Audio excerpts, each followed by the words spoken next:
व्यवहार आहे, हा शेतकऱ्यांचा पैसा आहे. हा शेतकरी बांधव रात्रंदिवस आपल्या शेतामध्ये कष्ट करीत असतो आणि हा पैसा चुकीच्या ठिकाणी चाललेला आहे. तेव्हा माझी खऱ्या अर्थाने विनंती, सर्व शेतकरी बांधवांना विनंती की आपण सर्वांनी माऊली शेट्टीचे आवाहन केलं की 21 तारखेला 10 वाजता शिवाजी चौकामध्ये आपण सर्वांनी यायचंय आणि या झालेल्या व्यवहाराला आपण विरोध करायचा आहे. एवढंच नव्हे तर या बाजार समितीमध्ये जे इलेक्शन जे होतं ते ग्रामपंचायत सदस्य आणि सोसायटी सदस्य यांच्या माध्यमातून होत असतं. तर माझी खऱ्या अर्थाने विनंती आहे ग्रामपंचायत सदस्य आणि सोसायटी सदस्यांनी की आपण सुद्धा आपल्या ग्रामपंचायतमध्ये आणि सोसायटीमध्ये याचा खऱ्या अर्थाने निषेध व्यक्त करा आणि याला कुठेतरी ताप बसला पाहिजे की असं चालता कामा नये. कारण हा सर्व शेतकऱ्यांचा पैसा आहे, हा खऱ्या अर्थाने शेतकऱ्यांसाठी कामी लागला पाहिजे असं खऱ्या अर्थाने मी सर्वांनी निषेधच करणे योग्य. कारण की इलेक्शन रामभाऊ हे ग्रामपंचायत सदस्य आणि सोसायटी सदस्य यांच्याच माध्यमातून असतं आणि त्यांनी तोडल्यापुरताच कारभार चाललाय. त्यांना बाकीच्या शेतकऱ्यांचं काही पडलेलं नाही.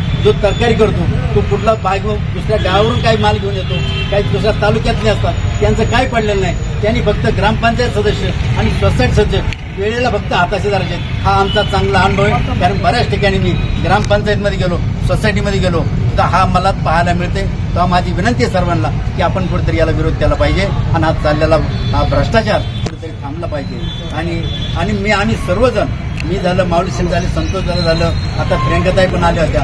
मी नेहमी यांच्याबरोबर आहे, इथून मागे होतो, आजही आहे, उद्या पण राहील. परंतु साहेब मी आपल्याला विनंती करतो की गैरसमज करून घेऊ नका. माझ्या व्यवसायानिमित्त मी मुंबईला असल्यामुळं मला वेळोवेळी हजर राहता येत नाही. ही खऱ्या अर्थाने मी माऊली शेठ आणि संतोष झाल्याची दिलगिरी वाटतो.